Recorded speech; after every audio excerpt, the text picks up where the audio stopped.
and it's Annika and Peter interviewing Captain Alan Domaas, and it is the 14th of April 2014. Yeah, maybe, I remember last time we met you said Queensborough looked very different before. Oh, yeah. So could you maybe describe how it was different?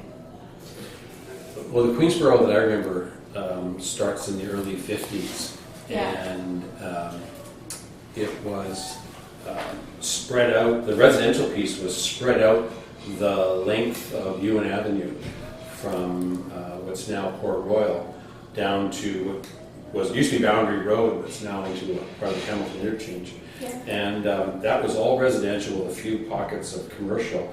And then a few of the cross streets were populated with families and kids, and a few of them were populated by kind of old folks. It was very strange.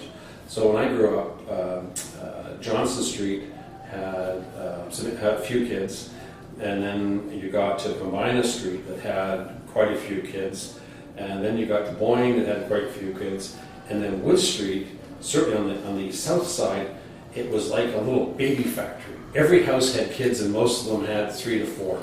I mean, it was amazing. And then you get to Campbell, and it kind of petered out a bit, and you got to Lawrence Street, where I live, and we had 5 or 6 kids in the neighborhood.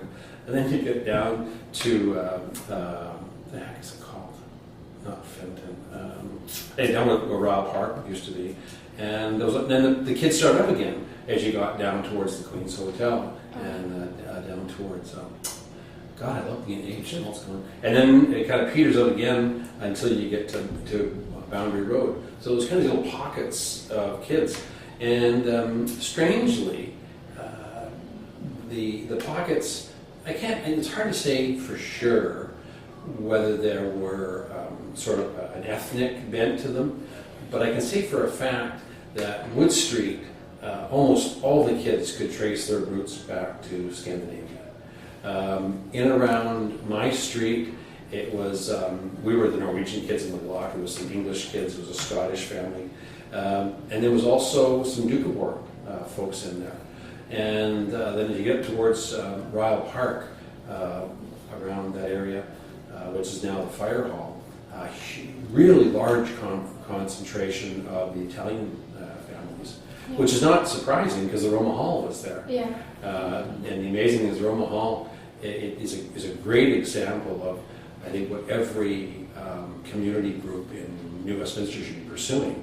Because it was a kind of a pretentious little wood building in the 50s, 2 stories, bit of a portico, and they just thrived in there. And by the 60s, it was knocked down. They built a huge building about giving the opportunity to get together and have dinner. And I know once or twice a month they'd have a dinner, spaghetti dinner, with a couple of courses, and the homemade wine was flowing, and people from uptown would roar down, and it was a real center of activity. If you go the other way, you get the Tatra Slovak Hall. Other way meaning? Sorry, if you go east down past Queen Elizabeth, in around where Frankie G's pub is today, you actually, I'll back up. There was a hall at Wood Street and Ewan on the north side, and I don't remember whose hall that was. But I think it was Middle Eastern, I'm not quite sure where.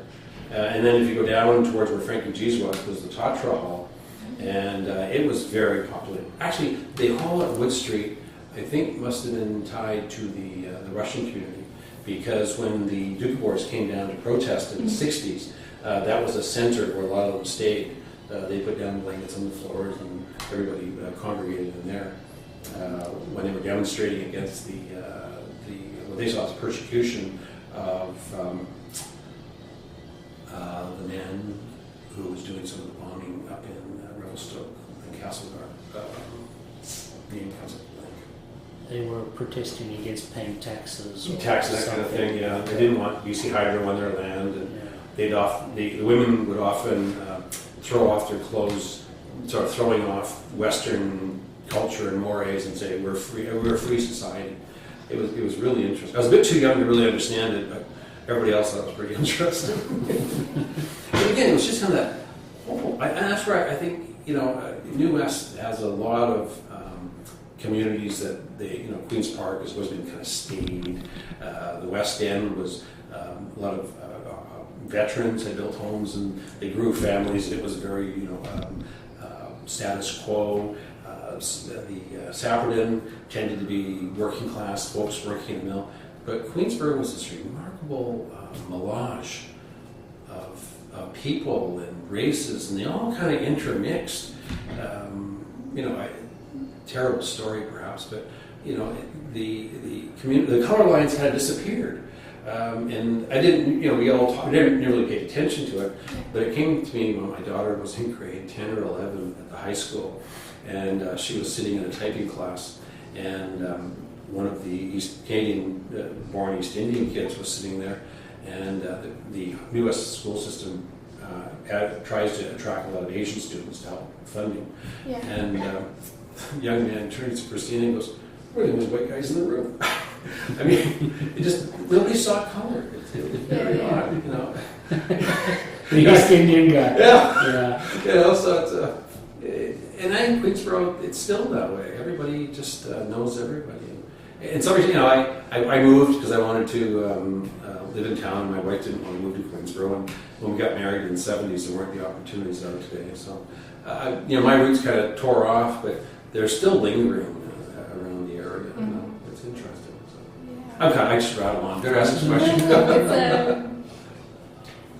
Do you think, like in Port Royal, how has that area changed? Could you maybe describe that a little, or how has the character changed? It's hard for me to really say that.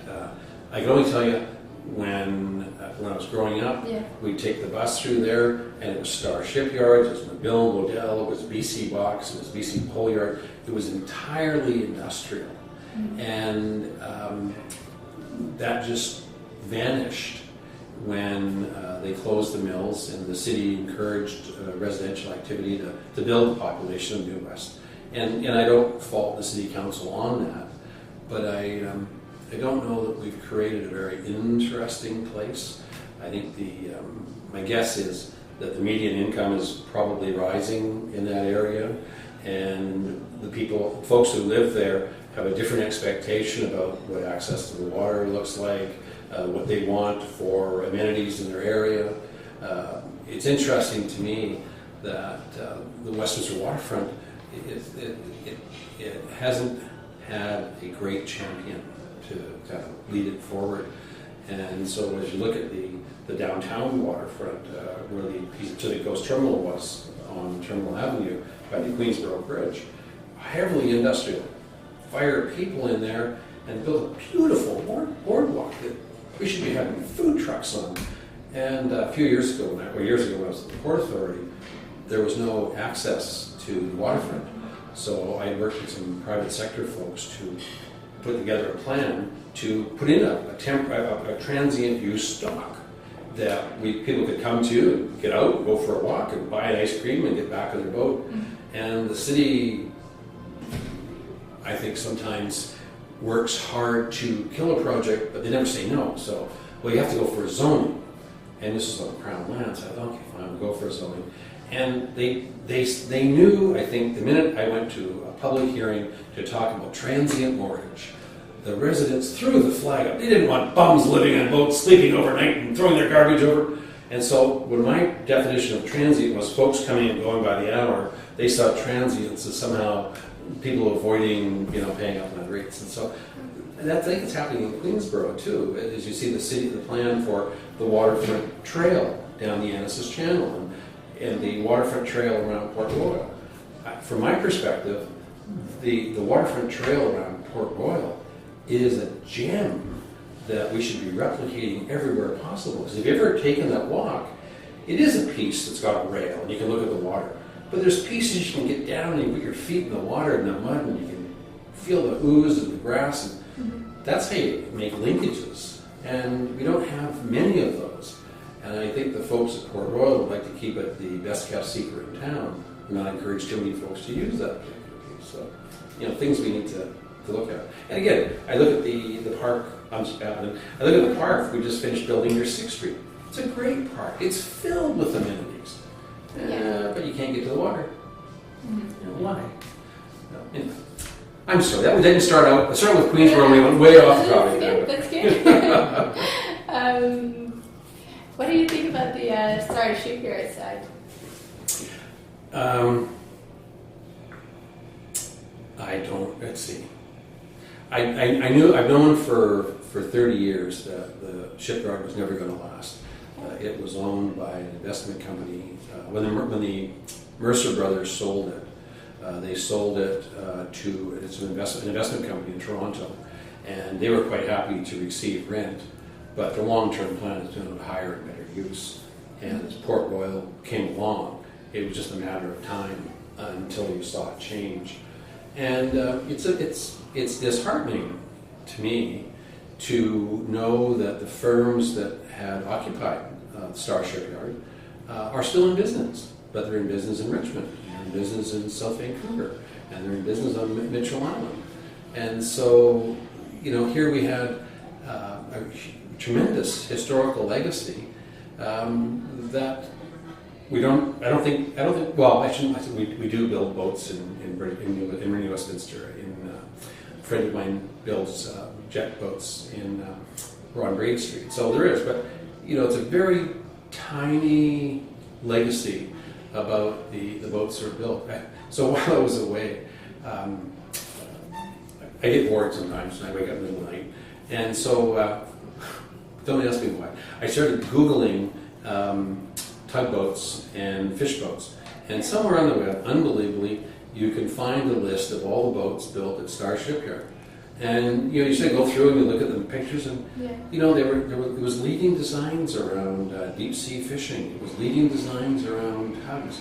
It was leading designs around river boats, and it was everything from wood all the way through the World War II freighters they built to get things across to Europe, back into high-end tugboats and remarkable fish boats. That some of them are still going, and they're approaching 70 years old. Albeit they've been refitted. It's it's not documented anymore. I don't think so. I haven't been in the museum for a long time, but if it's documented, it's a page on the wall.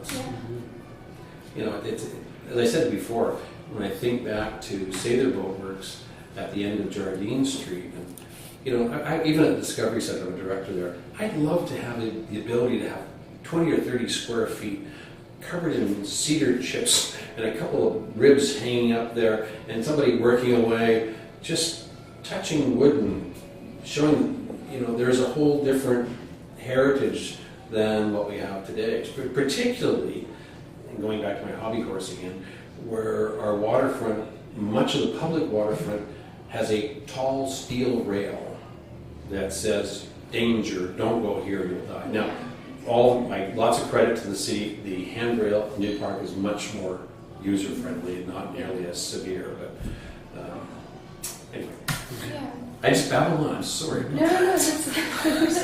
I wish I could stay on topic. Some of those companies that were in the Star Mercer yards. What are you thinking of? The guy you should talk to is Les Woodward, and I can get a hold of him if you like. Les operated Queensborough Marine's company was. He had a couple of companies for years, doing haul-outs on wooden vessels and building stuff and repairing stuff. So that was in that yard. Yeah, he was there. He was there sort of as tenant for 10 or 15 years. Queens. I think it's Queensborough Marine, but where's he gone? He's down in Shelter Island now, I think. Oh, okay. And really, Les should be retired. I think he's in his 70s. But again, I had never thought about Les would be a great guy to talk to about getting some history out of that. I didn't bring a piece of paper with me. I can tear one off you. I fear that these conversations just added up more names, but hopefully that's good. Yeah. You can use these. Thank you. Better, maybe. Yeah. Good. Yeah. So that's great. And there are others. There's someone who's in Mitchell Island. Because Mitchell Island has a haul out that the Charles family, when they used to build high-end yachts down in Crescent Beach, and they got moved out of there and they went to Mitchell Island and were building luxury yachts in there until the market died in late 2008, 2009. And then since then, other folks have been occupying the site. And I'm at a loss. But again, Les could give you all that. Les Woodward could give you a lot of that. And Les, sorry,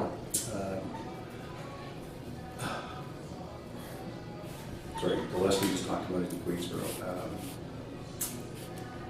Gunderson? Yeah. Les Gunderson may be able to give you some hints too on where those guys went. Okay. But it's true, they were all hammered at the end of the recession. Oh yeah. Because those folks down on River Road also got put out of business. Oh yeah, there was a lot of them went under. Yeah. You know, like you look at the Vermeulen's down in Delta. They were cranking out a boat every 2 or 3 months. And now they're just eking by, trying to do a few repairs. Yeah.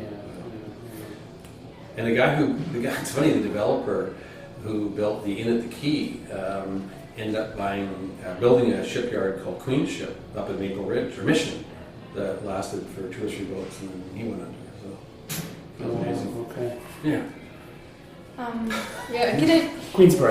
Yes, back to you. Yeah. Well, the thing is, that's where it is. It's interesting. I really like the work you're doing, but I'm hopeful at the end you notice or even can document these trails that are ties that everything seems interconnected. The New West waterfront is just a shadow of what it was, but it is linked to the history of everything else. And I think sometimes we forget that New West, was the Miracle Mile. The market was, the Columbia Street was the Miracle Mile, and the market in New Westminster was really the pressure to put the road deck on top of the Westminster Railway Bridge so the farmers could get to the market here to make some serious money that they couldn't make in the valley. Yeah. It's a... Can I still go back? You said like Port Royal and that area. It's not interesting. I have to admit, I've only visited it half a dozen times. Yeah. And it's a work in progress. Yeah. It wasn't fully developed. They're still building the trails. I think Ron Bazran getting Frankie G's was brilliant, but I'm surprised that nobody else has picked up and tried to dive in and be a service center there. And I think the folks at Port Royal, I know for a fact they pressured the city something fierce. They want a connection to downtown. Yeah. So they're talking to Southern Railway about keeping the bridge closed 24 hours a day and letting pedestrian use back onto it. I still think, so as it's working for the Port Authority, Pat, I had always objected to that strategy because if you recall, when tugs come down the main stem of the Fraser and turn in, when the bridge was operating 24 hours a day, the barges were 30 feet wide by 60 feet long. Now they're 45 feet wide and they're 90 feet long, and they've gone from a couple of thousand tons to 5,000 tons, or 2,500 tons. And with the infill in front of the old PCT dock, there is no abort space. So my worst fear is that the tug master is going to call for an opening. The bridge master is going to say, "Everybody off the bridge, ring-a-ding-ding, here's the lights," and go to put the arms down. And a 10-year-old is going to go, "I'm going to ride the bridge." And so that my image is the bridge tender trying to chase this kid off with a stick when this tug comes around the bridge and finds it closed. So it's a bit dramatic, I know. But I really think a high-level crossing, fixed crossing, ultimately will be safer than operating the bridge. But that's a bias that maybe won't get mentioned in here.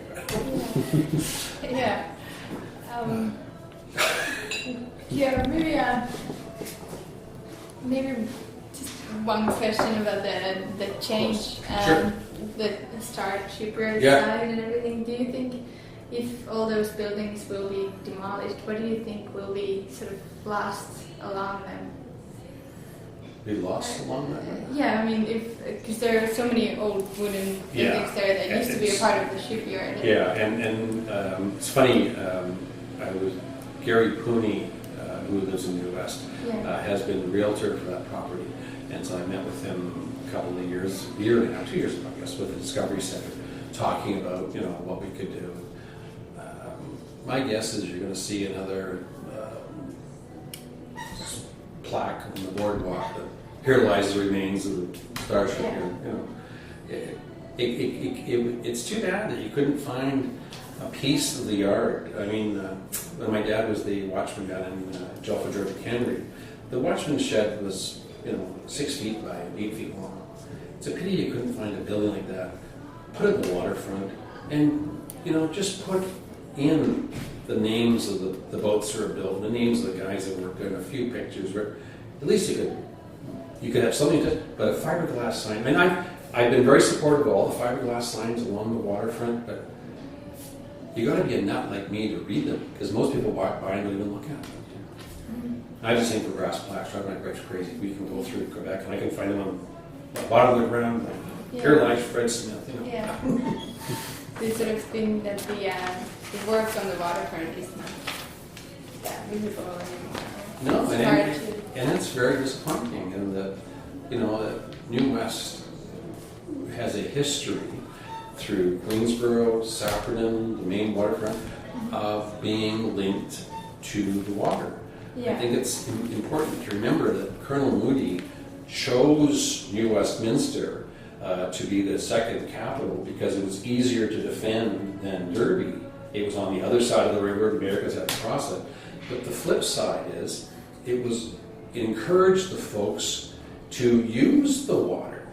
I mean, there was the North Road that went up into the end of Port Moody.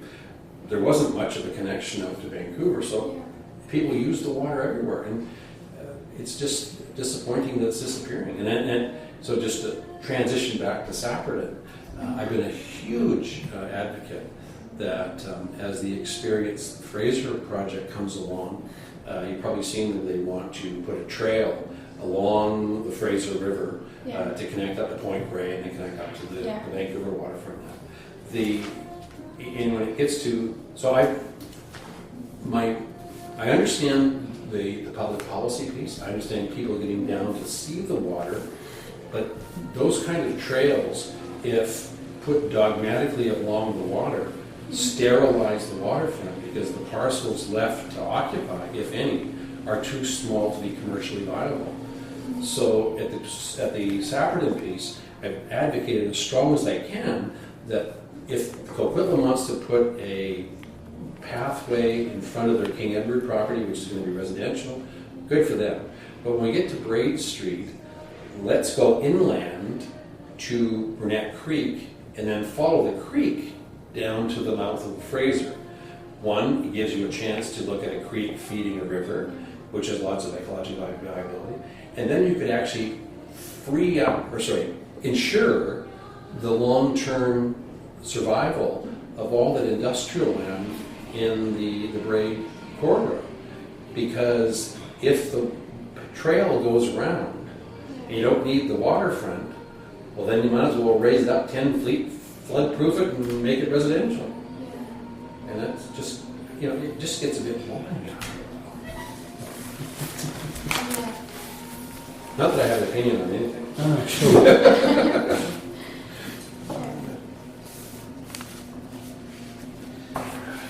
So, potential connection to the between the topics I was going to ask you about and what you've just been talking about. One of the things that apparently happened with Star Mercer with that site was that they attempted to have a industrial designation that said that the water had to be used. Do you know anything about that? Was that because I presume that might have been put in place when you were with the No, it wasn't. It wasn't. We've always struggled with those, and one of the pieces of work that I am very proud of and immensely disappointed in was a program through the Fraser River Estuary Management Program, where we worked with the environmental agencies to use area designations on what would be industrial land, what would be environmental habitat, what would be recreational, and sort of work our way around. And in New Westminster, we ran up, again, early on, these classic problems of how to designate the water. And so in front of Port Royal, because it was log storage, I was adamant that we should designate it as industrial. But the fisheries department, because it hadn't been used for years, had grown lots of trees and goodies in it. So they wanted a conservation designation. Yet the city wanted a residential designation in behind. And throughout the process I was involved with, and today, I think we continue to see bureaucracies jousting to be the supreme leader, rather than sitting down and saying, you know what, outside the dolphin line, let's make it residential, industrial, and if we can get in some moorage, let's do that. In between, if it's sensitive habitat, let's try to protect it. And above it, if you want to be residential, great, but make sure that you tie to the habitat features so it all moves down into a piece. Because what we did find with some of the area designations was you could go down a piece of dike, like for instance, along the Pacific Pine property, which is now the Port Authority, where I think it's Walmart's gone in as a designation there. There was clumps of trees, and the fisheries folks had wrapped their arms saying, this is conservation, it's habitat. And I'm kind of looking at myself thinking, 2 trees doesn't habitat make. If it falls down, it's gone. How about, and we be bold, if there's 10 trees over a kilometer, let's plant 10 trees in a piece that makes a significant contribution, and then the rest you have to, throw away. But it just never happened. So again, it was a great idea. I think it's still a great idea, but people have got to come to the idea of building some vision. And one of the things I think that I'd like to have seen in New West was there was always bumping and grinding between the Port Authority and the City of New West. The city staff saying, the city has jurisdiction to the center thread of the river, the municipal boundary. I said, that's true. The Port Authority owns the land, or administers the land on behalf of the federal government, who own the property. The federal government is senior to the municipal government. That's true. We can charge a tax on this bumping and grinding. And I sent a letter to the city, it was by 2003, and I thought, what if 3 or 4 folks from Port Authority sat down with 3 or 4 folks in the city, and we looked at the Ansys Channel and wrote 2 or 3 paragraphs about a vision. What would it look like? Was it all grass? Was it all ducks? Was it all people? Was it all houses? And then look at the North Arm, the main stand, and Saperton, and at least get an agreement on how to go forward. And then work on the tools that allow us to talk about how would we amend different pieces to make the vision happen, rather than girding ourselves in our policies, procedures, and bylaws, and joust it out to see who lasted. And disappointingly, never got a reply from the city. Not even no thank you. Disappointing. So that process of designating the land, was that the process that the Frank did? Yeah. Okay. And you probably go online and still find the area designation maps.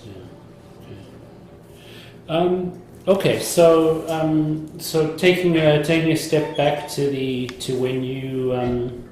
when you moved into the harbour master role and beyond that, you were in fact, that's for the first thing. That's for the tape. Let's start with you were a deckhand in 1973, and then. Yeah. So, well, first off, I have to say that New West used to be a city of connections and handshakes and a lot of nepotism, and I think most of the world was. And so I joined the Harbour Commission in '73 because a friend of my sister's husband's friend, her father was the harbour master, Hank Johansson. And one of the deckhands had a heart attack. And so they needed a replacement. So Lynn said to Dad, well, Alan's not working. So I went and I worked in '69 for about a 3-month period after I finished high school. It was great. So anyway, with that bit of experience, they knew me in the Port Authority. So in '73, and this is just a remarkable story that never is going to happen again. I was looking for a summer job because I was going to Douglas College and I was ready to go to UBC to work in my industrial ed program. Actually, I've been at UBC for 1 year. And I thought, well, I'm not going to work at cold storage again because it pays crummy and didn't like it. So I was going to go down to Annacis to apply for a job. So I was walking across the Annacis Causeway and I saw Tom Grosier, the harbor master's car, on the side of the road. So I thought, gee, it's May, the river's going up, they usually hire extra people for freshet. I'm going to go see Tom and say, Tom, you need a job. So I went over, Tom's there, I said, Tom. He said, oh, good to see you. And I said, I'm looking for a job, can you help me out? He says, well, I'm leaving. Ed Winters, the new harbor master, talk to him. So I said, Mr. Winter, I'm Alan Domaas, I need a job. I worked for Tom and he was pretty happy with me. He said, well, this is great. We're launching a new boat on Monday. Do you want to start as a deckhand? And that's how I started the Port Authority. And then I went home. Like I told you the story. I went home and, I went to UBC and withdrew. And they gave me my scholarship money as well as my tuition money back. And we'd been married about 2 weeks, so I bought a TV and went home. My wife, who was a teacher, came home and said, what are you doing home? I said, I quit school, I joined the Port Authority, and I bought a TV. Because we weren't going to have a TV too long. It was very strange. Yeah, how not to do things. Okay. But so in the intervening 6 years, I had the great opportunity of learning about most of the nooks, crannies, and characters that populate the New Westminster waterfront and all the waterfronts of the region. And with that, the Port Authority in 79 had decided that it really had to get more serious about its land development. So I went in as the property supervisor to start building maps and filling files about people who were actually occupying the waterfront and paying rent and trying to build that revenue side. Okay. Now, so I want to talk about that property side of things.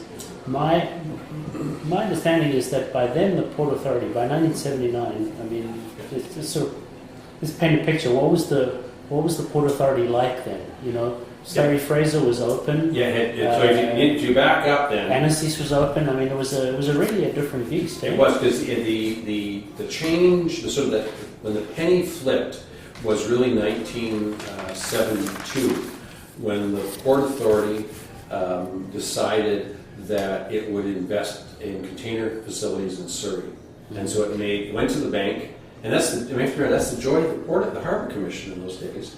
The Harbour Commissions weren't fettered by the Ottawa bureaucrats. We went to the Toronto Dominion Bank, just around the corner here, where the lawyer is, got a $21 million loan, went to Public Works Canada and said, build us 2 berths and 2 cranes and 20 acres of land. So they contracted and built that. And in doing that, Tom Grosier had decided that we'd never get a tenant at Annacis, so we sort of flattened the land. And so he got a bulldozer in, and they paid some money, they flattened it. And it happened that Larry Pruden, who was working for Datsun at the time as their Western Canada guy, who had been looking for a site on Annacis Island, and so came across, because the Alex Fraser bridge wasn't built, had come across the railway, the Annacis Causeway, saw this land emerging, and kept looking around Annacis, and then went back, and a couple of days later came back, and it was getting bigger, made the inquiry, whose land is that? It was the Port Authority. So Larry came in and took a lease for a auto terminal. Strangely enough, again because of this handshake thing, Pacific Coast Terminals wasn't doing very well. Jack Dennis was the general manager at PCT. Immediately created a new company called Annacis Annacis Marine Terminals, which he then got the port to give him a lease for right in front of Larry Pruden's property, and now Larry had to pay somebody to wharfage to get across the dock to get to his terminal. So I mean, it was just there was lots of shaking. And the Westminster Club was a nexus for a lot of conversations, and a few drinks, and shake a hand and make a deal. It was remarkable. So I know it's a bit before your time, but what do you think led them to get into the container business and to get into the Annecy's terminal? Well, Annecy terminal, as I described, was just opportunistic. Larry needed a terminal to store cars and receive cars. But in terms of the decision to do the fill and the construction. Okay, well, Annecy, remember, so Annecy and Fraser Surrey are completely different models. Let's go to Annecy. It is a very traditional landlord-lessee activity. The port helped Jack Dennis build the dock for Annecy's marine terminals. Annecy's auto terminal did all the site preparation, all the pavement, all the buildings on their own dime, and took a 20-year lease for it. And who did the dredging and the fill in the first place? Well, remember, okay, if you go back to the training works that were built in the 60s, that was an effort to narrow the river to reduce the amount of dredging in the Westminster Harbour. Okay, but the thing with the training works is they are, I think it's 1,300 feet face of the wall to the face of the wall. Where it's not 1,300 feet, like the confluence of the North Arm and the main stem, and the basin at Fraser Surrey and used to be Timberline Basin, the water would slow down. So those had to be dredged. And to find a place to put the sand, they used the upper end of Annecy Island. Which had already been contained as part of the training. Right. Well, on the main stem, on the far side, it hadn't, and so it was just pumped in there over time. Okay. And remember, the deal, and again, the Harbour Commission was entrepreneurial, and I can't say enough, scream from the highest bell tops, that it's unfortunate that that wasn't addressed and acknowledged more. Because, again, the Port Authority was always tight with the government, and the deal with, and they made a point of making friends and colleagues out of the administrators in the region. So the deal was Public Works Canada, on behalf of Transport Canada, would do the dredging. But then to get rid of sand was always a problem. So the port said, tell you what, you do the dredging, give us the sand, we'll get rid of it. Well, it was like money in the bank. Because initially, think back, initially in '64, over at the Fraser Surrey site, you had to pay Sabre Bulldozing a nickel a yard to take it away. And then as the economy picked up, sand became a bit more useful. So it got down, we'll take it for free off your hands. And then it was, well, how about you pay us a nickel a yard? And when the feds finally walked away from dredging in 1998, I think the port was getting something like $1.25 a meter for sand that was given to them. I mean, that's how the port got going. But it wasn't constricted by purchase orders here and RFPs there, just the deal, and you got on with making the country better. And it was lost. Okay, so Annecy was training the river, place to put the sand. Became a landlord-lessee arrangement. And then Fraser? Yeah, Fraser Surrey. Fraser Surrey. You're always a municipal guy, aren't you? The municipalities all want to make it Surrey, Fraser, Richmond, Fraser. Well, the Port Authority's designation was always Fraser, Richmond, Fraser, Surrey, Fraser Delta. You know what it's called now, today? The Surrey Properties. Yes. Because after amalgamation, they took all the Frasers away. Yeah. Okay. Yeah. So Fraser Surrey. So that was, again, some pals, acquaintances of some of the directors, and because it had a high capital cost, the deal was the port would build it, but rather than charging a rent, they would take a throughput. And then they had what was called a minimum annual guarantee, which was similar to rent to cover the cost. They did that from 72? Yeah. So that was the minimum annual guarantee. Wow. And then as the volume went up, the idea was the port would benefit on volumes of cargo going up. But as it turned out, just when the terminal got to making the extra dollar, they'd come back and say, well, we only have 25 acres of backup land. We need 40 acres of backup land. So the port would go, well, we'll build you 20, and we'll extend the contract, and we'll up the minimum guarantee. Oh, okay. And so just when that got fresh, it'd do 20. And so for 30 years, we kept adding more capital, chasing, the golden ring. Now, at the end of the day, Fraser Surrey, when you think of the 30 or 40 acres it started on, and that's all the port owned, was the grain elevator in the old days, built in the 30s. Now they control from the Gunderson Slough all the way to the Patella Bridge. And a lot of it was built on the backs of Fraser Surrey's minimal annual guarantee and some long-term contracts. But it was very entrepreneurial. It was about a bunch of men and women charged with economic development who were out to do that as best they could. Now, the unfortunate part of that is the New Westminster waterfront suffered on that. So if you think about Pacific Coast terminals, let me just back up a bit. I was, on the way down, the penny dropped for me that one of the relationships that's lost in our history is the relationship between the city and the CPR. Because everybody talks about CPR going to Port Moody and the CPR going to Moodyville and all that kind of stuff. But we lose track of the train station at the foot of 8th Street was a CPR train station. Pacific Coast Terminals was owned by Marathon, a CPR company. The waterfront between the train station, the land between the train station and where the market is today was the CPR coastal terminal. So it was just, if it wasn't for that, I don't know that we would have had any connections to the future. And so Pacific Coast Terminals, when the volume of business started going up, they didn't have a lot of backup land, so they started buying adjacent properties. Is how they came to eventually own the Brackman Car and the King Neptune site all the way up along here, desperately seeking more terminal space to move more cargo. The problem is the shipping moved faster after containerization. It's almost exponential.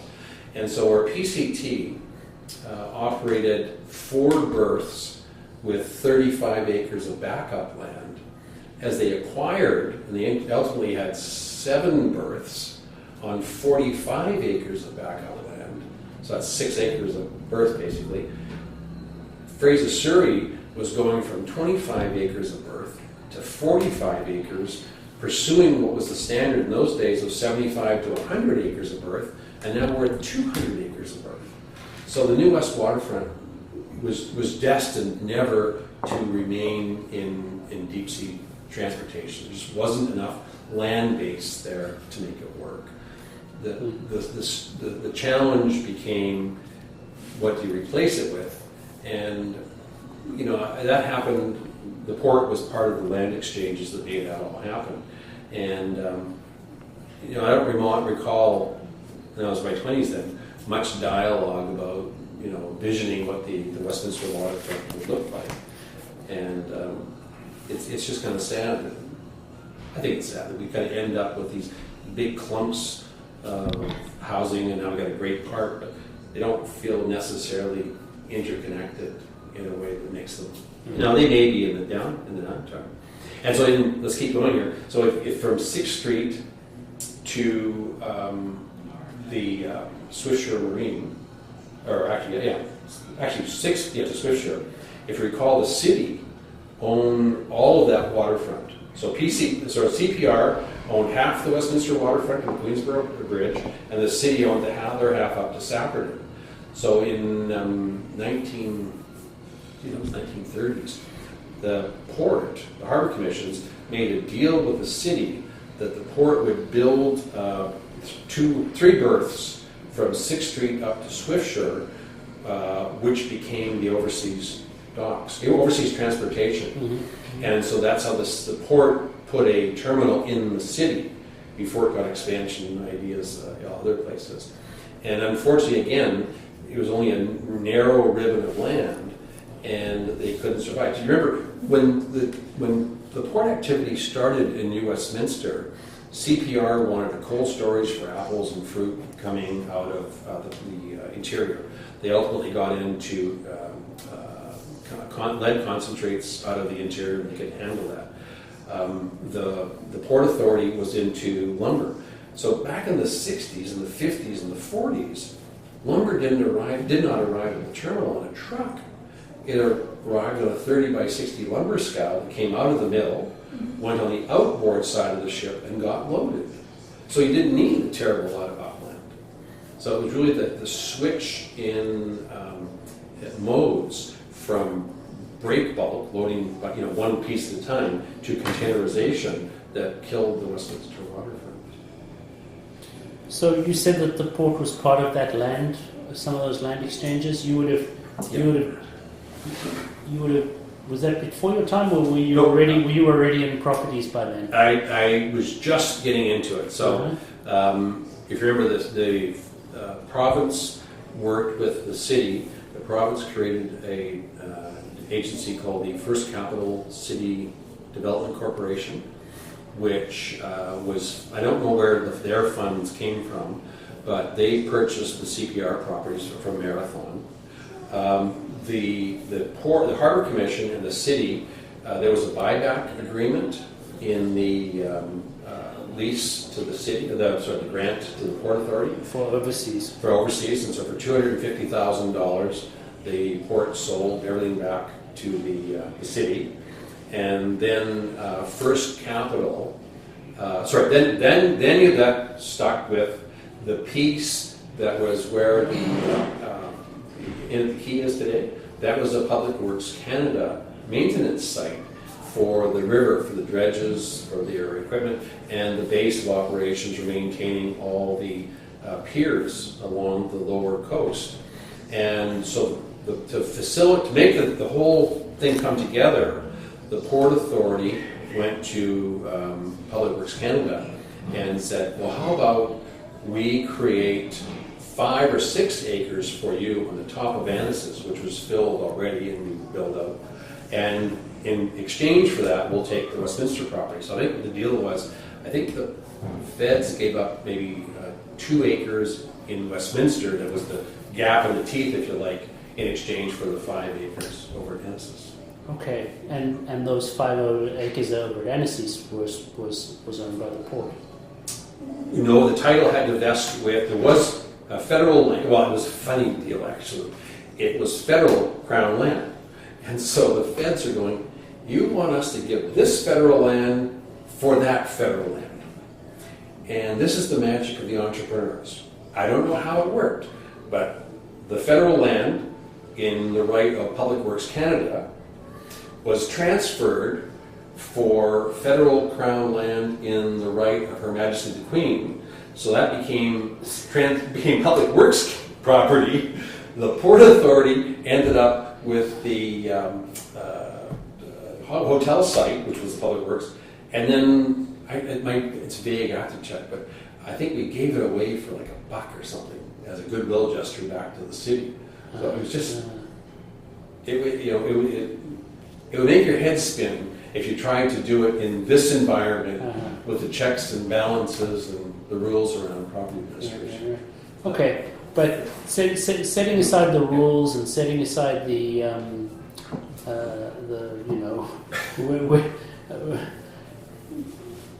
what do you think the vision was? That was what was the idea? Why was there were obviously some people. I don't know if they were putting their necks on the block, but they were certainly, they were doing some interesting deals. Yep. Why? What was the vision? What was motivating them? I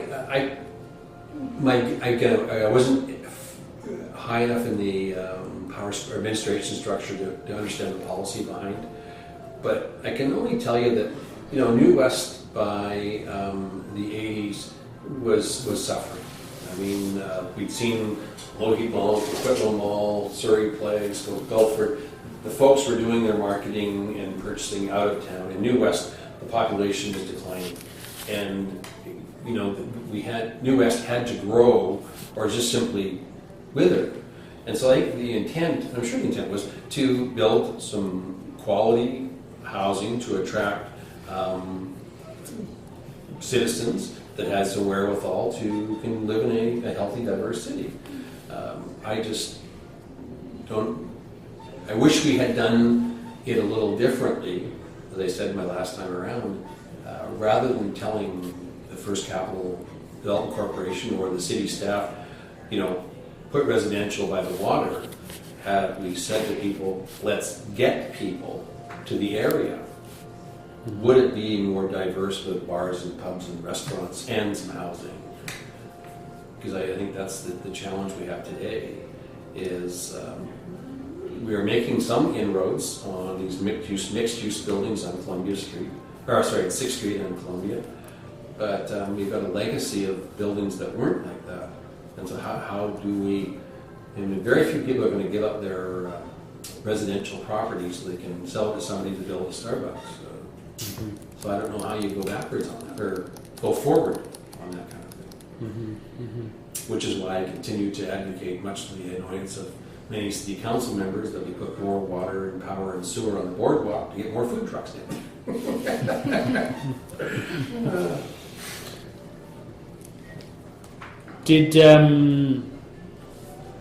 Was there anyone making this kind of argument at that stage in 1980? Do you have any sort of recollection was everybody was, we're going to bring people, we're going to make the city grow, and things are good. I mean, New West is great for boost tourism. I mean, I think I've been fallen into that trap a few times as well. But yeah, there's a sense that New Westminster has a place of history and dignity in the region, and we're going to carve it out and take it back. Painful as that is. Okay. Another sort of aspect of this.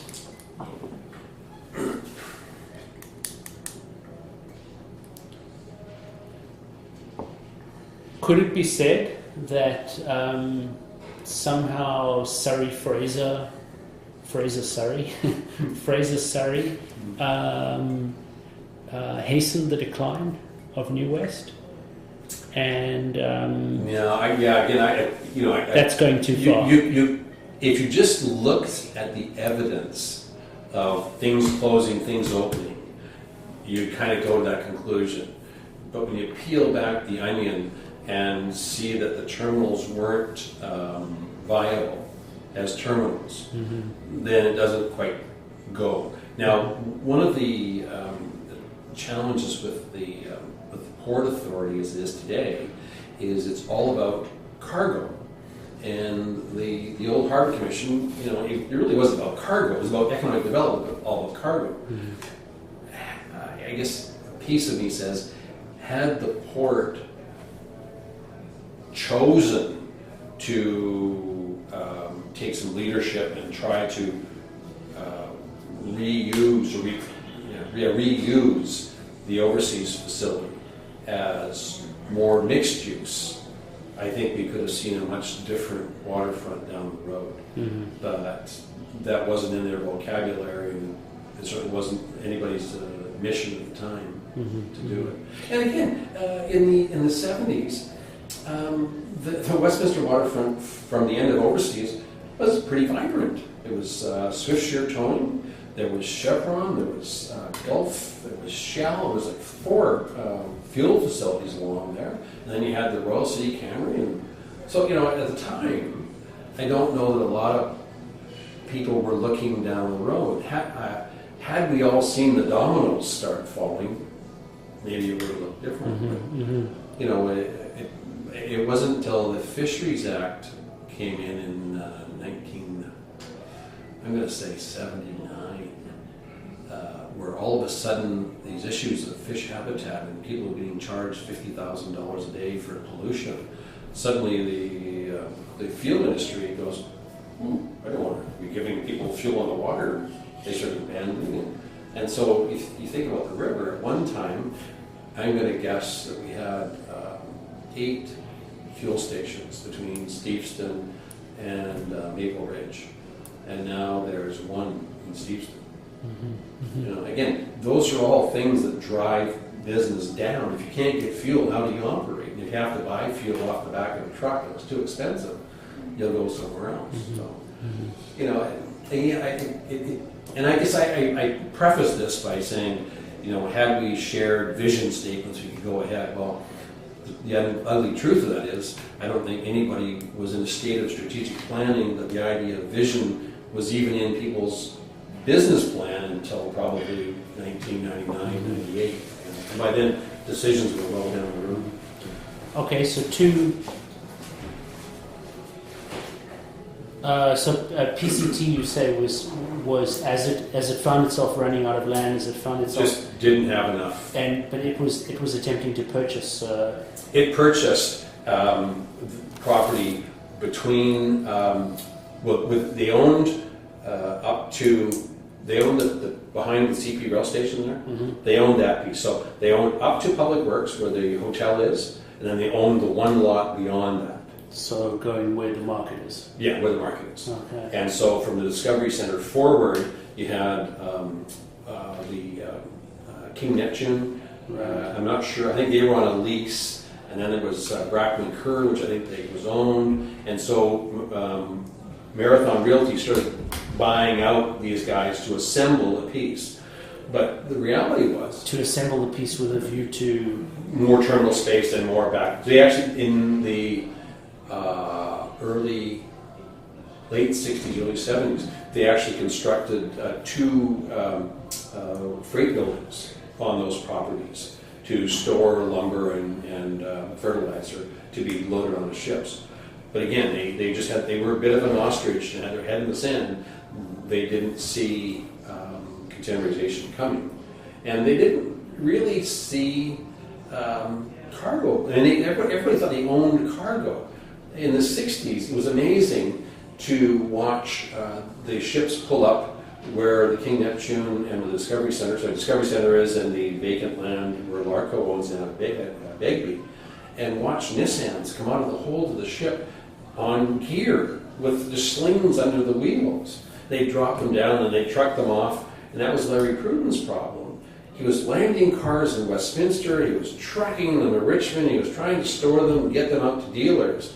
The idea of being able to get a terminal where you could get to the ship, to the landing point onto a truck and distribute it was a much shorter chain. Mm-hmm. And that's what he really needed. And shortly after about the time Pruden got his facility going, the auto carriers had abandoned break bulk, and it was all ro-ro. Mm-hmm. And so again, PCT would not have been able to survive because they didn't have enough land on the ground to take 1,500 cars and stockpile. And again, just as an example of how difficult PCT's situation was, in 1979, the last day I worked on the patrol vessel, the PCT dock caught fire and burned. And the fire department became a bit aghast in that the warehouses right adjacent to the terminal down by the Queensboro Railway Bridge were filled with bagged ammonium nitrate going to the Far East on the CETA project to provide fertilizer. Yet it was being loaded on a ship that was sitting up here at Begbie. And there was a train of 40-foot trailers going from the Queensboro Bridge with a load up to the ship, and then they were being hand-loaded on the ship and then back again. It must have been 20 trucks going back and forth. So, funny story out of all that, as the trucks went back and forth, when Public Works was in the middle, a bag fell off, and the site superintendent was a little Italian guy. He's really nice, and so he put the bag off the side of the road, you seen it fall to the truck, and let it sit there, and longshoremen being longshoremen drove by back and forth all day. Nobody picked up the bag. Mm-hmm. So he thought, okay, takes it out, didn't want to leave it, put it inside the building. Public Works had a machine shop, and they had a storage shop. And anyway, it sits there for quite a few months, and one day he's doing some lathe work, and he's using a cutting oil and to cool the work as he's doing it, and it starts spilling everywhere. And he hasn't got any powder, standing powder to throw down and pick up the stuff. So he looks at this bag and opens it up, and it's granular stuff. And so he throws it on the floor and keeps cutting away. And a few days later, somebody from the office came down and said, "Oh, what are you doing?" "I don't know, but this stuff is great for picking up oil." And they realized it's ammonium nitrate picking up oil, and he's throwing it in the garbage can at the end of the day. I mean, they're making bombs right there above the Public Canada. So, okay. It was a day before people knew better. So you just mentioned the longshoremen, Yep. and can you talk about, from the perspective of the Harbour Commission, Port Authority, how were things with the longshoremen in this time period that we've been talking about, the kind of this The 70s and 60s. 70s, 80s, Yeah. but as things really started to change in the West? Yeah, and that was an interesting time in that the Harbour Commission, I think, in a very smart, savvy way, chose to take the position that the terminal operators who hired the longshoremen should be responsible for the relationship with the longshoremen. They didn't want to become the meat in the sandwich. Mm-hmm. And if you look how the ports around the world today find themselves often, trying to advocate that the longshoremen work harder, and the longshoremen pushing back, saying, "Well, you're not paying the bill, the terminal is," and it just gets messy. It was a very, I think, smart move on the part of the Harbour Commission not to get involved. But what happened was, remember, in this region there are many locals of the International Longshore Workers Union. The major ones are 500, which provides the longshore services to the folks in Burrard Inlet, and then 502, which is the Fraser River and Delta Port and the coal terminal. And so 502 used to have their offices right on 10th Street, right next to Burger Heaven, where it is today. And it was quite remarkable that every morning people in Queensborough and Saffordham would get on the bus and take the bus down there and find out where to dispatch to, and then they'd hop into cabs and get taken over to where they had to go to work. And it went on and on for a long time. So we had the situation where the industry was getting leaner, meaner, faster, more containerized, yet the labor was dispatched on a daily basis. And that became a real rub with the terminals, saying, well, why can't we, get a bunch of guys to come here every morning at 8 o'clock, and if we need more, we'll bring more. And the union was very much well, then you might discriminate. You might not take some of the guys who don't work quite as hard, so you have to take everybody. And that went on for the longest time. It's only last maybe, 15, 10 years that we got to a situation where it's a form of computerized dispatch where a longshoreman can go online, see what jobs are available, and bid one and go directly to the site rather than this back and forth. But the Longshore Union, the Hall, was also a bit of a social center, because the guys who didn't get called, well, you didn't want to go home and face the wife, so better you sit there and play cards and maybe go over to the terminal or Dunsmuir and have a beer, and then hope that somebody broke a leg and you got called for the second half of the day. So it was a lot of social activity that went on there as well, which was interesting. Actually, there's probably somebody longshore leadership is still available, right? Oh no, yeah, you got it. Definitely. Yeah, no, he's actively. Okay, you got it. Yeah, absolutely. Okay, great. Yeah. Because he'll tell you a different story then. Yeah, no. One of the favorite stories in my favorite images I had of the break bulk area is that the Harbour Commission, we always had black and white photos, different periods taken around. And my favorite was a ship here in you guys probably seen it in New Westminster, where a picture's taken down into the hold and the guys are playing cards in amongst the lumber. So, yeah, you don't see that anymore. Right.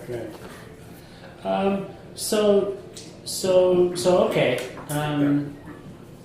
Fraser Surrey didn't really kill PCT. They were different. Yeah, different. Can't make that argument. No.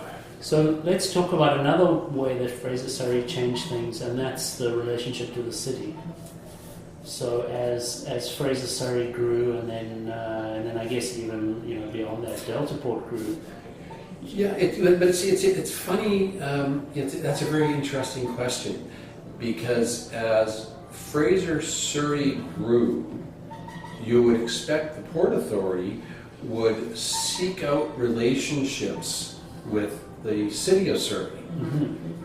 But it didn't happen, because the Port Authority's offices were here in New Westminster.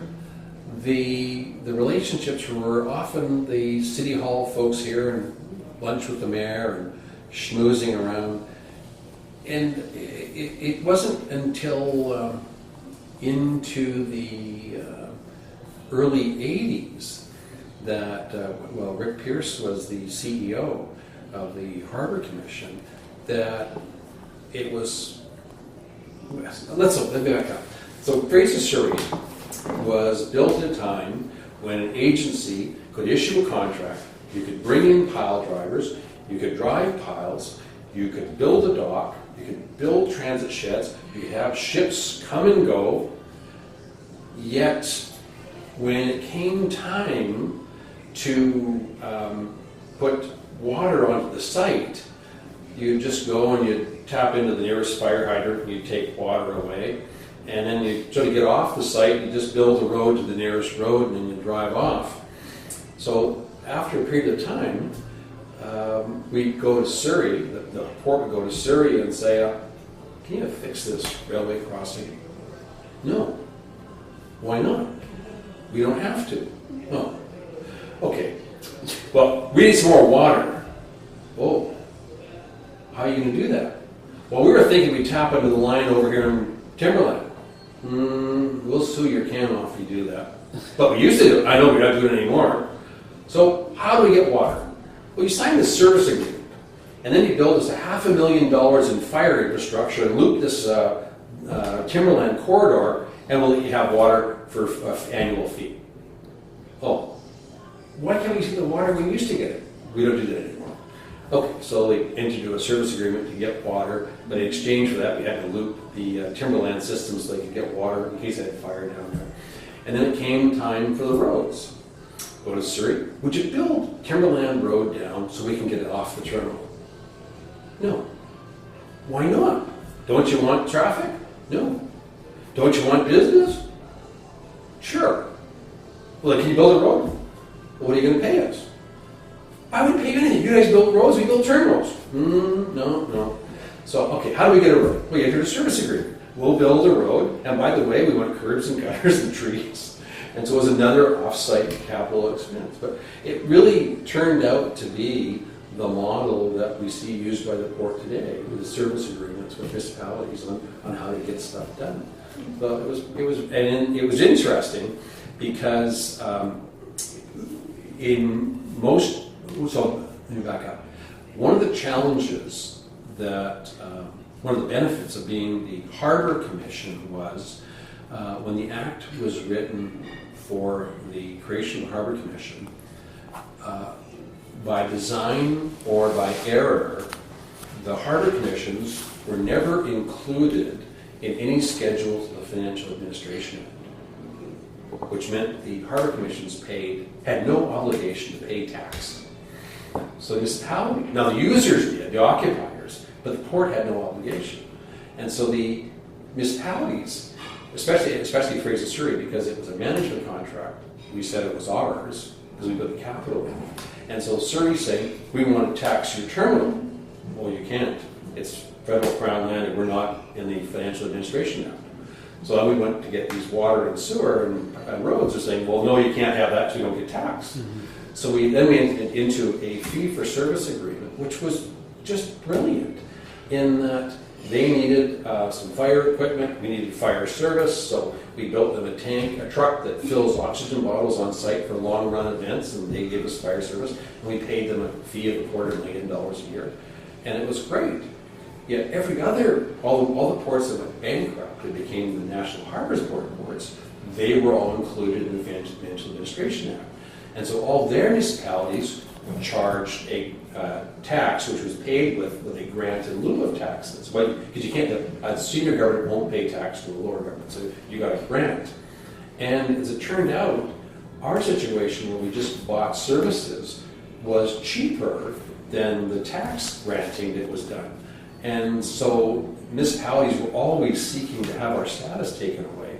But at the end of the day, it worked for us, and it's disappointing today that Public Works Canada, for political reasons, caved in, and then the new act was created. Everybody makes payments in lieu of taxes rather than paying for services. I think that relationship with Surrey, where they gave us fire and water and sewer and roads in exchange for money, they knew what they were providing, the port knew what it got, knew what the value was. You could actually have the basis for the relationship between the city council, the city staff, Surrey council, Surrey staff, and the Port Authority to grow in a meaningful way because everybody had a stake in the outcome.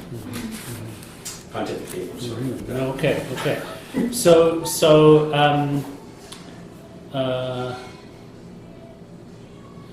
So through the 80s, my understanding is that the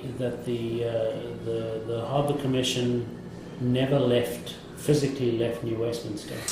Nope. And I mean, was that a conscious decision? How did that play? Well, what worked for New Westminster is the geographic reality of New Westminster. It is halfway between Delta and it's to Maple Ridge. And our jurisdiction went that distance. So users from Maple Ridge could come a few miles this way, or users from Delta could come a few miles. So it really made a lot of sense. And so little by little, we expanded the Harbour Commission's footprint on the 5th floor of this building from about, 600 square feet to sort of 1,500 square feet to finally the whole 7,000, to finally that 7,000 and then half the next floor up to 10,000 square feet. Because it really worked to have our users come and go.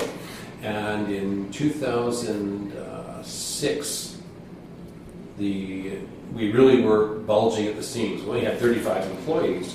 But again, because we were small, we said to ourselves, let's give our staff the space, the resources, and the tools they need to do their job. So where if you're going to house 35 people and you give them 35 square feet each, you turn up those little cubicles everywhere. We actually gave people what they needed. And I'm pretty proud of how we all worked together as a great team.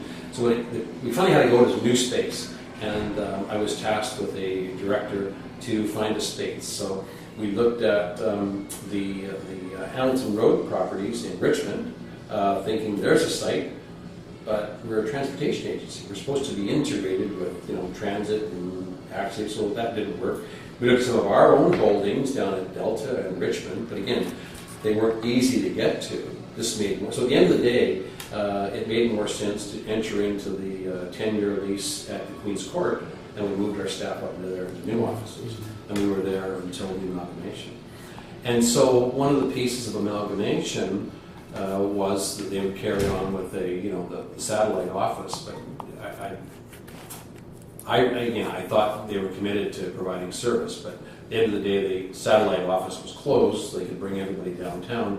And it always was, the response was, well, as soon as we find the right site, we'll create a new satellite office. 6 years have come by.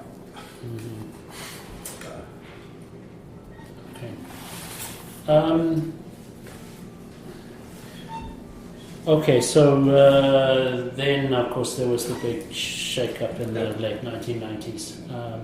So can you talk about how it was to be in the Harbour Commission during that time period of forming the Canada Marine Act and forming the Port Authority?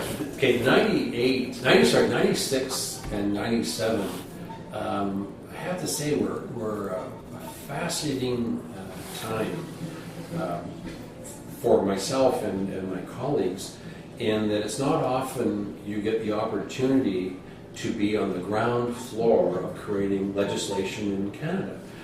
And Transport Canada, I thought, was very enlightened in that we had 90 years of port administration, and a lot of folks who knew a lot about the port administration, and so they turned to the ports, and it was only 17, 18 of us, so it wasn't like a huge number, And we developed study groups around operations, around finance, and around administration. And so we would be called to Ottawa for work groups to talk about, the operating, because we all had bylaws to operate, but there was no cohesive set of operating regulations. And there wasn't cohesive financial standards. So it was a real chance to lay some groundwork. And I have to say, the Canada Marine Act in 1998, it's got some wrinkles and some warts, but I think it's really a great piece of legislation. It didn't give ports tax protection that might have helped ports in the long run, but it really did unify the ports into a standard set of operating criteria, created, I think, some of the most professional ports in the world. I was shortly after that, I became the chair of the American Association of Port Authorities, and that had members in South America, Central America, the United States, and Canada. And the models in most of those jurisdictions are still very much ports tied to their city or a child in their city by legislation, and it's quite parochial. It isn't really the broad-based view that I think Canadian ports take about a system. And I think that's what we're trying to do. We did in Canada, is we created a port system, and that I think other countries and other nations are still trying to wrestle with creating. Okay. I'm really proud of that piece. Okay. So what were the key things that changed for this agency specifically? So for this agency, the biggest issue was the payment in lieu of taxes. That was a really tough one to swallow, because the BC, let me back up. In the 60s, the Port of Vancouver, in an effort to quell the hostility from the city of Vancouver and North Vancouver, entered into an agreement that they would pay a grant for the 100 feet of water fronting all of the municipal waterfront, and it was a couple $100,000 a year. Now, it wasn't based on usage, it was just this grant for having waterfront in front of the city. So when the new act... Regardless of what was on that water? Yeah. Don't ask the It's just a... cash payment. Yeah. Okay. And so, again, I think where the airports had their terminals, they had a lease. Well, that was paid tax. If anything wasn't tax paying, this money was paid. So when the new act came in, the BC Assessment Authority quickly developed a policy. They said, Vancouver does this. Let's go to the Fraser River. And somebody in their topographic department looked at the Fraser River and quickly came up with how much river occupied each municipality, and then put a number on that and said to each municipality, here's the millions of dollars you should go collect from the Port Authority. And our response was, we're not going to pay that, because the payments in lieu of taxes is a bit discretionary in that the port can set the value of the land. So while the assessment authority can figure out how much it is, the port actually sets the rate. And so our position was, if it's leased, you're getting taxes. Good for you. But anything that's not occupied is used for navigation. And so if you look at all the roads in municipalities, there's no grant paid on those roads because they're used for common transportation. So our policy position was the river what's not occupied is public transportation. And there was huge whining and howling about that. But by resisting, we finally set a precedent and we didn't pay. Now, I think that may have changed in the last year. There's been some... And when you say leased, you mean... The water lot in front of Anna's Auto Terminal, there was a footprint that had a lease on it, so they would pay tax. That's not a good example. So down in Queensborough, out front of the Pacific Pine, where the log storages, that would pay tax to the city. But the water that would pay tax to the city, which would be still a payment in lieu. No. Remember, Crown land in the hands of an individual is completely taxable and must comply with municipal regulations. So it's Crown land that they've leased from the port, right? And because they've leased it from the port, it now becomes subject to municipal taxes. Right? And so that was so back to 1979. My hardest job was going to the mom and pops in Queensborough who had fishboat tie-ups or little shipyards or whatever they had, and say to them, you need to pay rent to the port. And their comment was, you aren't using it, why should I pay you something you're not using? Because this is Crown land, you're a citizen, and you're having free and unencumbered access and use to this property by reason of a lease. And so because of that, you need to pay a fee to the rest of the country for that use. They're going, that's stupid. So anyway, eventually they would sign a lease, it would be $100 a year or whatever. And then the city would get a hold of that and go, oh, taxable.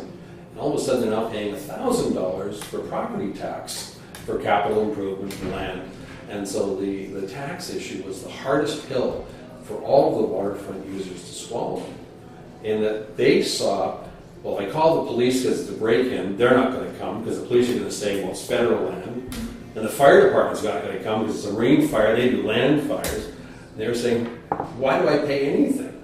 But again, it's unfortunate that in my opinion, I mean, the cities see it differently, that the water users are really a cash cow that supports other programs. My bias. And you were the guy who got them to sign the lease, Yep. and then you were the guy who then took that lease and wrapped it around their neck in 1998. Yep. I mean, maybe they saw it that way. Well, even prior to 1998, once it was leased, they had to be taxed. So remember, prior to 98, the Harbor Commission had no obligation to pay anything. Okay. From 98 on, they became subject to payments in lieu of taxes. So the battle, and that's really the double whammy that made it difficult not to look at amalgamation in 2006. Because in 2008, a bunch of rules came in, costs went up, but the defining policy change was when Transport Canada said to Public Works Canada, if we're, they did policy building, and the policy came out, if the federal government is not going to dredge in every harbor, we'll dredge in no harbors. And so when they walked away from the channel maintenance program, all of a sudden the sand that came for free now had to be paid for. And by doing that, it took all of the revenue, plus a little more, that the port had just to keep the channel open. Now, over time, as the Richmond properties were coming on, we had a revenue that was going to offset it. But we ran into very large freshets in 1999, 2000, 2001, and the money we got as a settlement from the feds was rapidly dwindling. And by 2006, it was gone, and we were still 2 or 3 years away from getting the Richmond property revenue stream up and going. And so there was really nowhere to look but amalgamation. So just to make sure that we unpack all of this clearly, the payments, the big changes from your perspective of the Port Authority was payments in lieu of taxes. It didn't change the conditions for the tenants. No. But then payments in lieu of taxes was a new obligation. Right. And at the same time, you also when did you lose that revenue stream on the dredge material? 98. Same time. Yeah. So it was double whammy. Okay. And then, be really candid, no, I don't know how to go there. it was never clear to me. I mean, I know that the federal government over the 80s and the 90s did a tremendous amount of financial management. We had wage restraints on federal employees. We had budgets cut everywhere. But a piece of me thinks there may have been other ports that were a bit envious of the Fraser River Harbour Commission and the deal it had with Public Works, that may have been pressing Transport Canada to look at the dredging policy. Because at the end of the day, really the ports that hurt were St. John, New Brunswick, and the Fraser River.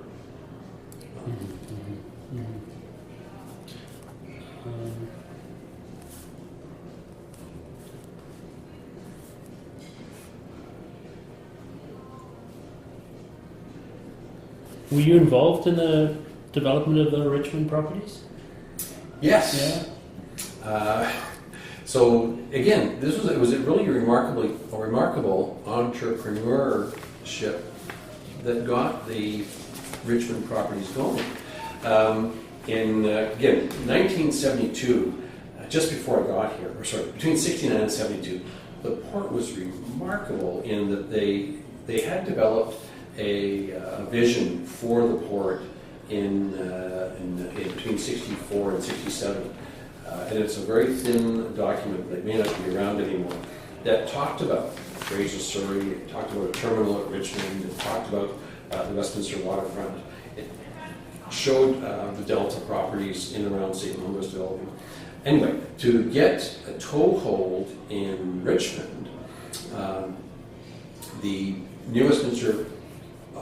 the Fraser River Harbour Commission sat down with Richmond, and because Richmond had a garbage dump at the end of number 8 road, and said to Richmond, "We'd really like your property, but what's it going to take to get it?" And he said, "Well, we don't want to sell it, but you guys are part of the federal government, and that property that Transport Canada is using for an aerial farm at number 5 road and Westminster Highway, where the ecological reserve is today, we'll take that in trade for the garbage dump." So the port took the garbage dump. The feds traded that land for the land at number 5 road in Richmond. So Richmond got their ecological park. That's the ecological park that goes down Shell? It borders Shell Road as well? It might, yeah. No, it's a huge parcel. I think it's 5 to Shell and Westminster Highway up towards Bridgeport. Maybe not that far. Okay. Yeah. Okay. And so the deal was so that was a swap. Because the port had no money, but land swaps or swaps for land, and so I'll back up for a minute. And so that was the first. I'm going to say it's 75 or 90 acres that came open, and that's how they got a toehold. The only downside was we agreed to take Richmond's garbage for 25 years. And that was before the Fisheries Act and a whole bunch of things that came in there. So, but then, having got that piece, the adjacent parcel was owned by Western Pete, Domaas. And again, the port had no money, but those days the mills were king. Milne Lodell, Rainier, Western Forest Products, or Canadian Forest Products. The port was able to bring a number of them together and said, "We would like you to buy the 75 or 80 acres from Western Pete, and in exchange for that, we'll give you title to your log handling facilities in front of your mill." And so if you look at the city of New Westminster, they own out into the river at number 3, that's at 3rd Avenue on Quayside Drive. And that's a remnant from when the Harbour Commission traded that federal crown land for that titled piece of property in Richmond. Rainier got title to the bed of the river to cut and process their logs in front of the mill. And the same thing happened up at Fraser Mills and at Canadian Forest Products. Great. It's remarkably entrepreneurial. So they assembled the Richmond properties With swaps. through a swap with Richmond, Yep. and through swaps of the submerged lands in the Fraser River. Yep, for upland. It's incredible. And then Public Works needed a site, so when they're dredging through Tilbury, just put it down there. But again, it was a remarkably hard site to develop on. I mean, so the assembly took many years, and then the filling was kind of haphazard because we wanted to bury the garbage as it was being collected. But the soils, I recall in the early 80s, we decided it was time to sort of start getting serious about securing the site and building it. And so one of the things we were trying to do was with the Fisheries Act, we were charged with pollution because leachates from the garbage were getting off the site. And so we had to build some ditches, put in liners, and the advice was we should seal the riverside of the property by filling it with sand and squeezing the peat down so that these leachates wouldn't go through the dike. And so we pumped in 12 meters of sand, 36 feet high. It was something like 2 million meters over a 10-acre parcel. And in 1 year, it came time to clear the site down to grade. We sold 1 year. Yeah. I mean, there's tens of millions of meters of sand sitting on that site, making it stable. But it was fascinating. And so one of my, again, it's not me, Wes, so I don't know if you want to keep going, but this is a gazillion stories I'm going to tell you. No, this is very interesting. So I mean, because we see this in Queensborough, of course, this is part of the changes that are happening there. Is that every time they do a residential development, they change the shoreline. Yeah. So you're saying they got serious about that site in the late 80s? It started out as a twinkle in somebody's eye. Yeah. They then assembled the land base. They then started assembling the fills required. And then one of my early tasks was the property supervisor, was because it was road right-of-ways that had never been developed. In British Columbia, if you are the owner of both sides of a road and the roads never had public dollars expended, you can apply to close the roads. So the idea is we wanted to close the roads so we could put a new road pattern in that would be compatible with the port development. Richmond was very stiff-necked about it, which is why you see Blundell come in and then turn an angle that parallels the CN right-of-way. It wasn't the preferred alternative, but it turned out to be okay. It was better than having number 8, number 7, and Blundell all running through the city. And again, the port with CN had a remarkable deal. I'm trying to remember,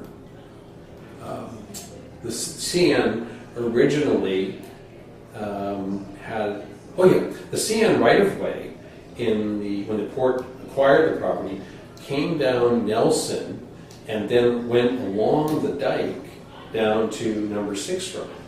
But again, you can't build a terminal if there's a railway in front of it. So the land swap was that CN would move their right-of-way back 500 or 600 feet to free up the waterfront, and so there was a land swap there. And in that land swap, it went from I think it was a 70 or 80 foot right-of-way to a right-of-way that was 200 feet wide, so they could actually put in the interchange yards and the holding yards. Mm-hmm. And so the funny story out of that was the landfill managers down there had a great business. Truck would arrive, you get $20, they'd go in, you tip it, out they'd go. And so the stuff just got put down on the land as fast as the trucks had come through the door. And Public Works was the quality control manager and telling people, squash it, spread it, do this. They just kept charging along.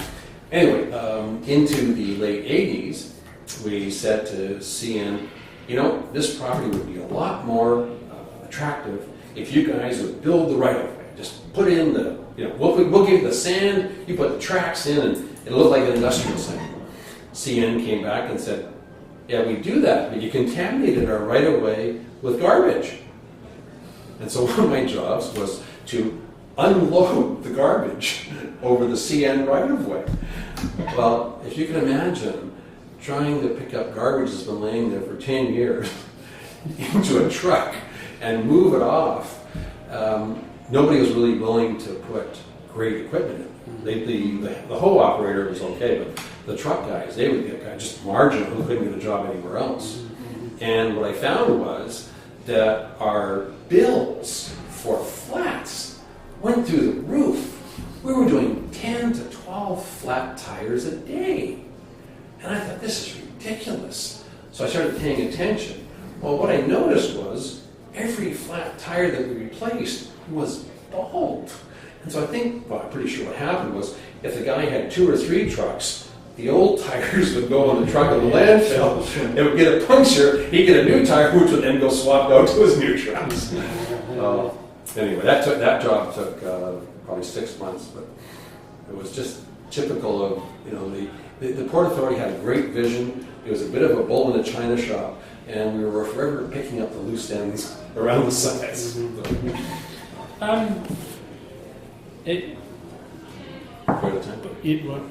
We're still okay. Okay. We'll keep going till 5, and then I think they'll chase us out.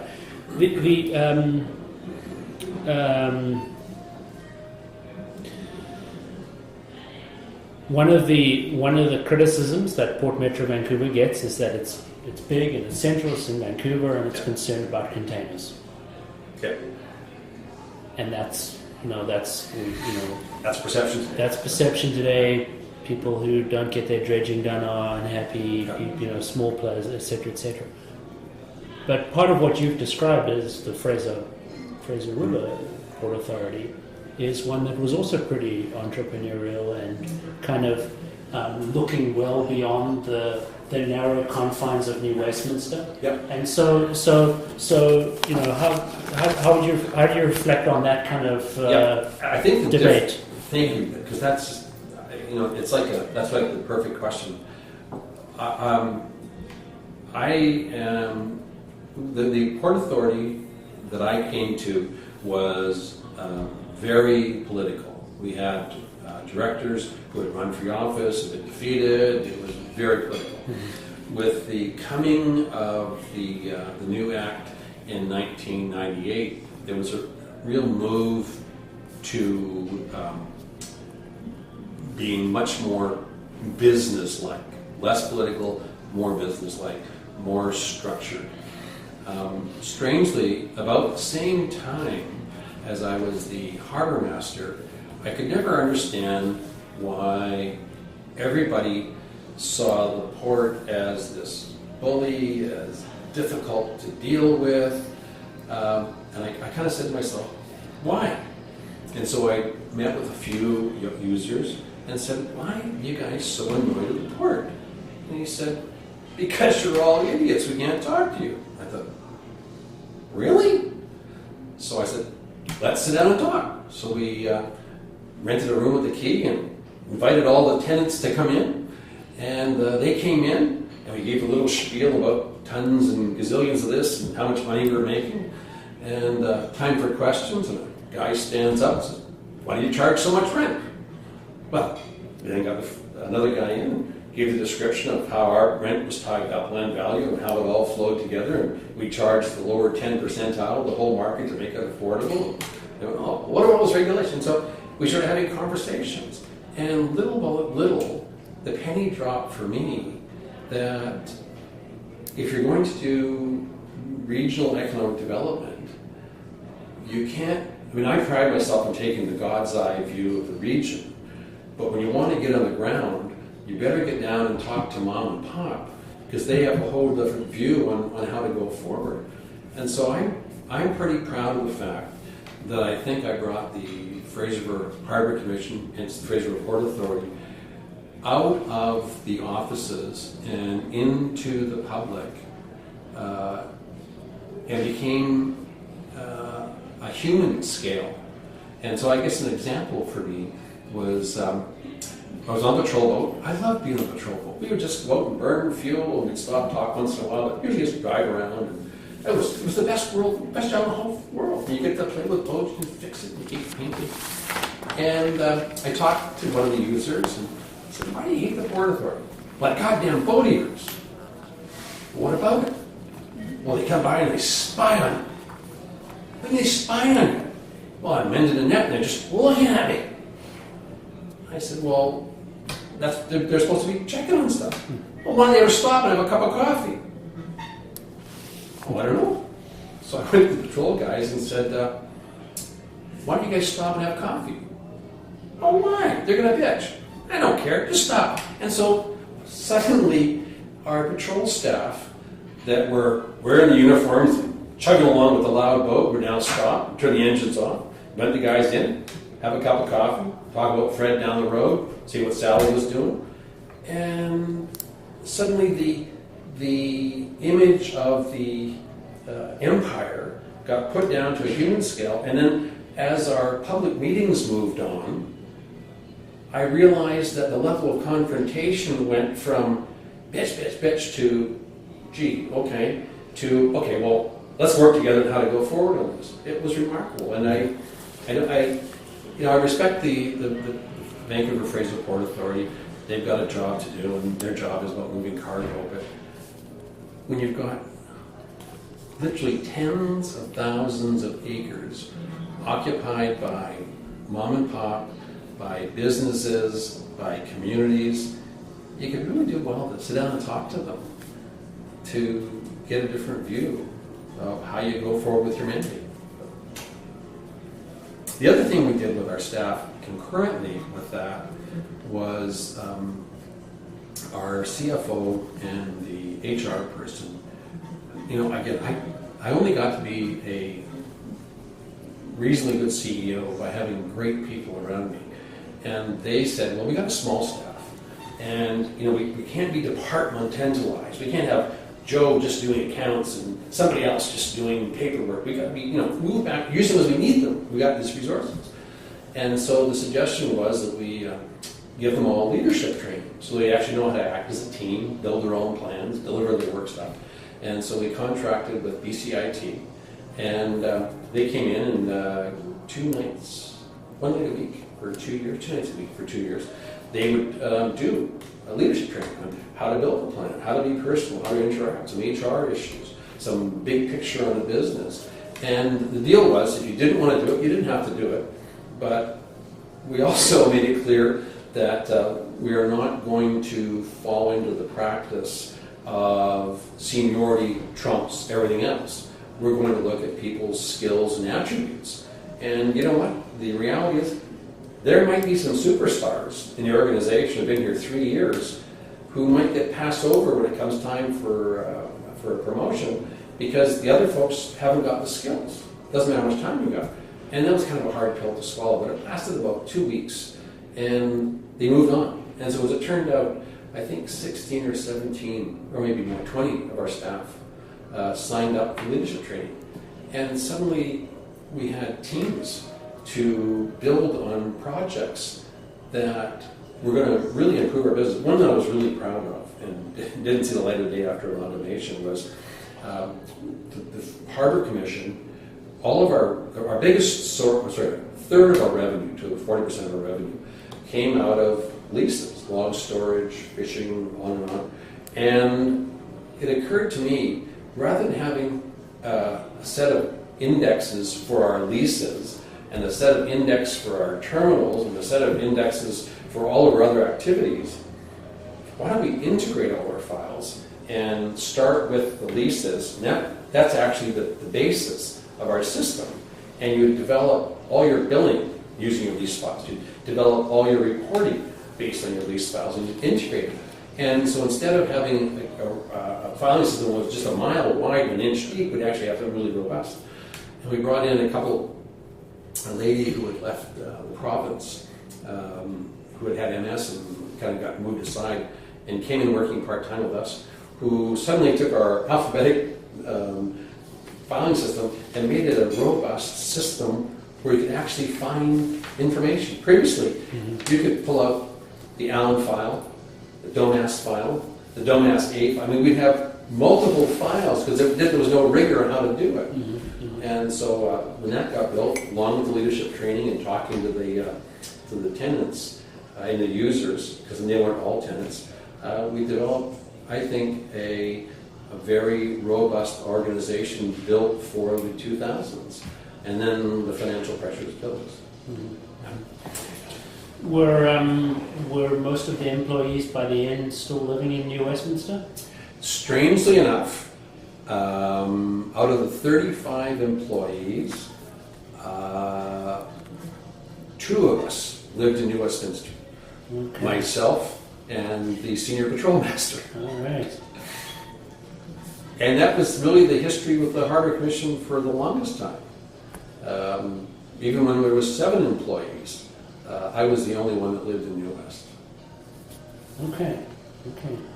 So while we were, again, emotionally tied to the city, and it was very politics involved with the city, it was, we were diverse. It's like any other business. New West has not been strong on people living and working because there aren't that many opportunities.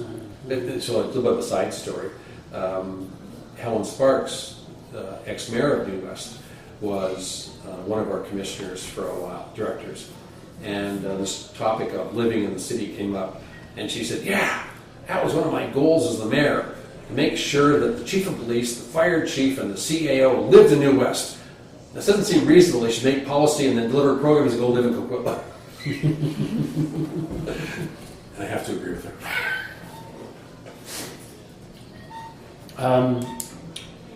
It's interesting because many of the longshoremen describe how they started living here, and there seem to be lots of them who lived here. Oh, yeah. And then with Fraser Surrey, and then particularly with Deltaport, they moved and seem to have been some of even the early suburban residents in North Delta and Surrey and so on. Yeah. So. But it's an interesting. Back to longshoremen just briefly. Yeah. It's one of the disappointments. I think I'm a huge transportation booster. I think Canada is a trading nation, and New West and the regional district, and many people have lost sight of that. And so I look at our longshoremen making really good money. I mean, it's significantly over the national average income. Mm-hmm. And yet, I think it's less than 10% of their children will consider that as a career. And largely because longshoring is still tied to somehow a small mind, a strong back, and loading, sacks with a hook. The fact that you get a guy in a container crane worth $30 million handling a container that might have $100,000 in goods into it, depositing it within fractions of an inch on trucks that are moving away into storage. We've done a terrible job of telling people that this is not demeaning back-breaking labor. This is high-tech labor that pays really well, and we should be clamoring for these jobs. Yet, I think 502, I'm told, has to hire something like 100 or 200 women over the next 5 or 6 years to qualify with Labour Canada's requirements for equality, and they haven't got a clue where to start finding it. It's what's interesting, where the terminals, like when PCT was working here, guys were walking all over the site. No hard hats, no busy vests, trucks would come and go. And now you look at Fraser Surrey, a modern terminal, the last thing you want is a human being walking. You can't see them. I mean, the number of horrific accidents we got in the terminals, there is no small accident. If you're hit by a container going to the stacks, he didn't see you. You're just skid marks. It's horrible. It's just unbelievable. Yet, it's very, very high tech. But nobody gets it. Anyway, not pontificating, sorry. No, sure. What were some of the, so where I'm going with this is, what were some of the ways that the Harbour Commission and then the Port Authority, before it was amalgamated, obviously there was the office here. Yeah. What were some of the other ways that that entity was connected to the community and contributed or didn't contribute, as the case may be? Well, good question. How can I start? I know myself and a few others, Rick Pearson's period, we really realized that we did need to break away. And we were the longest time kind of getting it figured out. One of the earliest things we ever did when the GBRD acquired Dees Island as a regional park. They had Dees Island Days. And so we went down and set up our little tent and our little display, and quickly realized we didn't have a clue how to do it. We had guys in sports jackets and slacks. We had a bit of carpet down. We had a map of the river with all kinds of stats. And around us were folks munching on granola and thongs, talking to the guys from Ducks Unlimited and BC Wildlife. And so we really struggled to learn what to do. And this is a piece that, again, I forgot about this story. After we started talking to our tenants, we realized we had to talk to municipalities. And for the longest time, we would go to each municipality once a year, and we'd do the dog and pony show with new docks, new water, more dredging, million tons of cargo, dollars in, and then wait for answers. And it'd be dead silence. And the mayor would say, "Thanks very much," and we'd go, that was tremendously unsatisfying. And then little by little, as we talked to the CAOs and different mayors over lunches, the question was, why don't we get rowing, go get them, boys. And they looked at us saying, well, you're not speaking a language that we understand. Cities know about rec centers and tax dollars and mill rates. They don't know about TEUs. And so the Fraser River Harbor Commission and then the Fraser River Port Authority worked really hard to try to understand the lexicon of municipal ease. Like, what did we do that gave, so we started talking about how many taxes, what tax volume our tenants paid. At Richmond, what tax volume we anticipated to roll out that they could look, and suddenly we had very engaged conversations. And that's one of the questions that somebody said to me when we were amalgamating. We're really concerned we're going to lose this relationship with the Port Authority. And Gordon Houston and I would go out dog and ponying around, and he said, "Oh no, I guarantee we're going to carry on." And then I left and he left, and it's back to confrontation.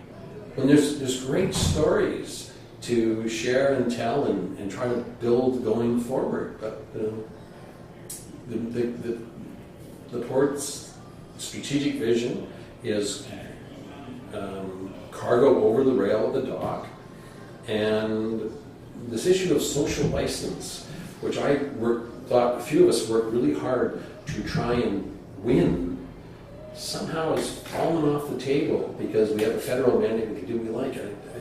I'm kind of at a loss to know where it went. Okay.